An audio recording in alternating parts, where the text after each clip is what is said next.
Então alguém tem câncer ou um terremoto mata milhares de pessoas. Deus ou causou isso acontecer ou não causou. Se ele não causou, há duas opções. Ou ele quis que isso acontecesse ou não quis. E se ele não quis que isso acontecesse, isso implica que ele não fez nada para impedir que acontecesse. Então eu pergunto, como você reconcilia isso com um Deus benevolente e onipotente? O pastor Cliff Necto se vê desafiado por um jovem que traz à tona uma das questões mais complexas e debatidas de todos os tempos. Se Deus é tão cheio de amor, por que existe tanto sofrimento no mundo? Será que Cliff consegue responder a essa pergunta difícil?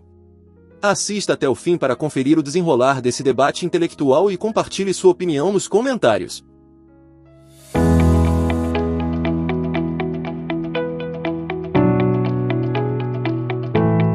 Câncer ou um terremoto mata milhares de pessoas. Deus ou causou isso acontecer ou não causou. Se ele não causou, há duas opções. Ou ele quis que isso acontecesse ou não quis. E se ele não quis que isso acontecesse, isso implica que ele não fez nada para impedir que acontecesse. Então eu pergunto, como você reconcilia isso com um Deus benevolente e onipotente? Você levantou, obviamente, uma das questões mais difíceis. Por que Deus permite o sofrimento? Se Deus é todo-poderoso, se Ele é todo-amoroso e se Ele é bom, então por que existe sofrimento, mal e morte? Sinceramente, eu não sei. Há milhares de anos, filósofos muito mais inteligentes do que eu lutam com essa pergunta e nunca chegaram a uma resposta definitiva. Jesus não dá uma resposta final e completa para isso. Então, seria um pouco ingênuo pensar que eu poderia te dar uma resposta exata. Mas há muitos pontos importantes, muito importantes, a serem considerados. Primeiro ponto. João, capítulo 9. Os discípulos se aproximam de Jesus depois que ele encontra um homem que nasceu cego e fazem uma pergunta muito semelhante. Quem causou isso? Foi o pecado desse homem ou o pecado dos pais dele? Jesus responde: nem este homem pecou, nem seus pais. Isso aconteceu para que o poder de Deus fosse manifestado na vida dele. Então, Jesus realiza um milagre e abre os olhos do cego. Perceba o que Jesus fez aqui. Ele destruiu aquela caixinha organizada que dizia que todo sofrimento é resultado direto do pecado. E ele diz: não, vocês estão errados. Nem este homem pecou, nem seus pais, para que ele nascesse cego. Os judeus da época de Jesus tinham esse entendimento. Você sofre porque você peca. Uma relação direta, de causa e efeito. E Jesus diz: não. E obviamente, esse é um dos principais pontos do livro de Jó. Jó não sofreu porque havia pecado, embora seus amigos dissessem isso a ele. É por isso que você está sofrendo. Mas um dos pontos centrais do livro de Jó é este. Jó sofreu porque Satanás desafiou Deus a respeito da fé de Jó. Satanás diz basicamente: Jó crê em ti porque tudo vai bem para ele. Ele crê porque recebe coisas boas de ti. Tira essas coisas boas, e ele vai te amaldiçoar na tua face. E Deus responde: eu não acho que você esteja certo. Portanto, um dos pontos principais do livro de Jó é que a fé de Jó em Deus não estava baseada nas circunstâncias da vida, mas no caráter de Deus. Talvez eu já tenha falado até demais, pode falar você. Seria justo resumir tudo isso dizendo que nós simplesmente não sabemos por que as pessoas sofrem, mas sabemos que o sofrimento não vem necessariamente do pecado? Correto? Não. Ok. Não, porque você está certo em parte. Isso é o ponto principal que eu estou fazendo agora. Mas não, Senhor. Jesus e a Bíblia também ensinam que sim, às vezes o sofrimento vem do pecado. Não necessariamente. Não necessariamente porque eu pequei e bati em você, mas nem sempre de forma direta. Ok, eu entendo porque você diz eu não sei, mas estou perguntando como você, pessoalmente, reconcilia isso. Porque se você aceita as duas coisas, vai acabar tendo uma grande dissonância cognitiva. Então estou perguntando como você, pessoalmente, reconcilia um Deus benevolente e onipotente com o câncer, com terremotos, não com o mal humano, mas com o mal natural. A primeira forma como eu lido com isso é entendendo o seguinte. Ponto 1. Se não existe Deus, não existem valores morais objetivos. Ponto 2. O mal existe, e você acabou de articulá-lo muito bem. Ponto 3. Se o mal existe, então valores morais objetivos existem. Ponto 4. Se valores morais objetivos existem, então Deus existe. O que estou tentando mostrar é o seguinte.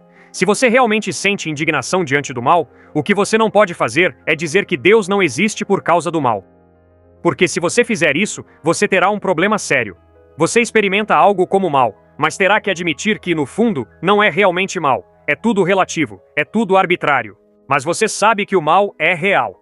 E de uma forma curiosa, o próprio mal aponta para o fato de que deve existir algum tipo de Deus que define o que é moralmente bom e o que é moralmente mal. Próximo ponto. Gênesis, capítulo 3. Ali é registrado a queda.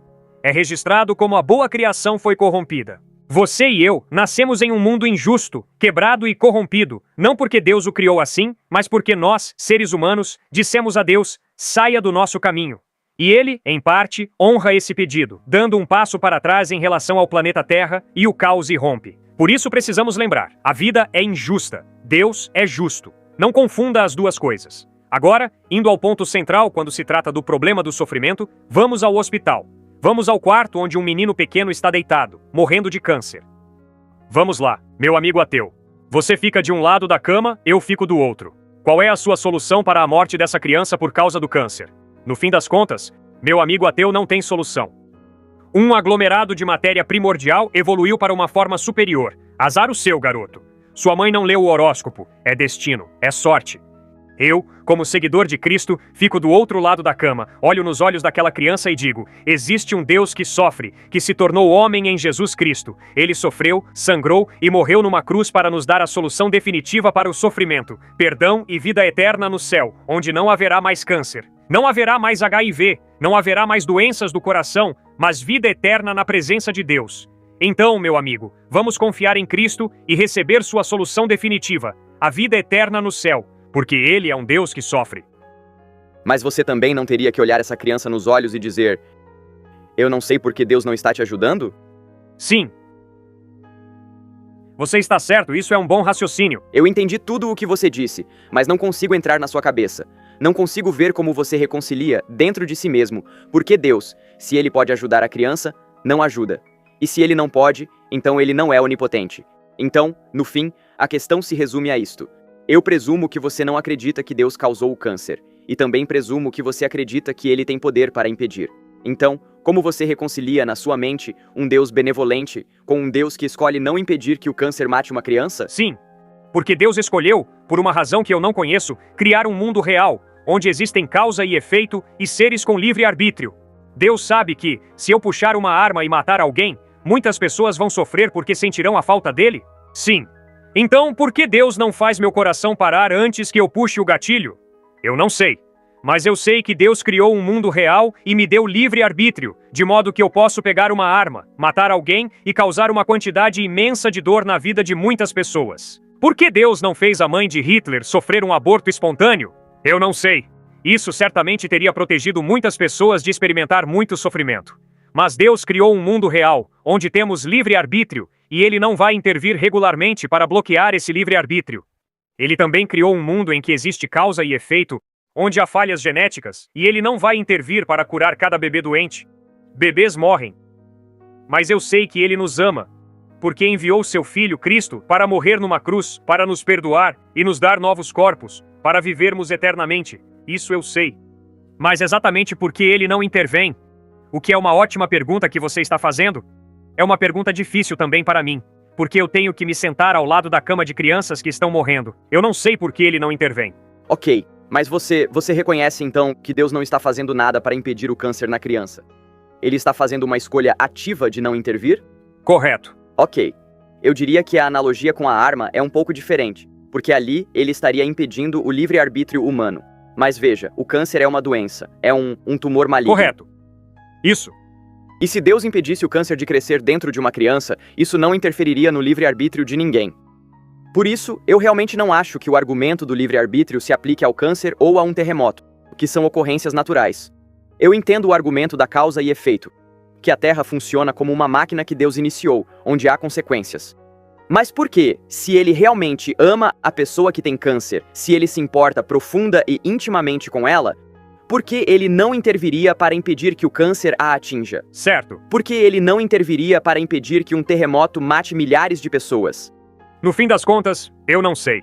Mas pense comigo por um instante. Esta excelente universidade não foi construída no verão passado. Seria ingênuo pensar isso. Este lugar é resultado de muitas pessoas que se sacrificaram, pagaram impostos, fizeram doações. Muitas pessoas investiram tempo e trabalho para construir tudo isso. Você se beneficia disso. É consequência de decisões sábias que algumas pessoas tomaram. Da mesma forma, você nasce em um mundo onde pessoas também tomaram decisões horríveis. Infelizmente, há consequências. e você acaba sendo atingido por elas. Não é porque você mereça. Não é porque você tenha feito algo errado. Você nasce em um mundo onde há enormes benefícios acumulados pela generosidade de pessoas, talvez como seus pais, mas também sofre as consequências de decisões horríveis e irresponsáveis que outras pessoas tomaram.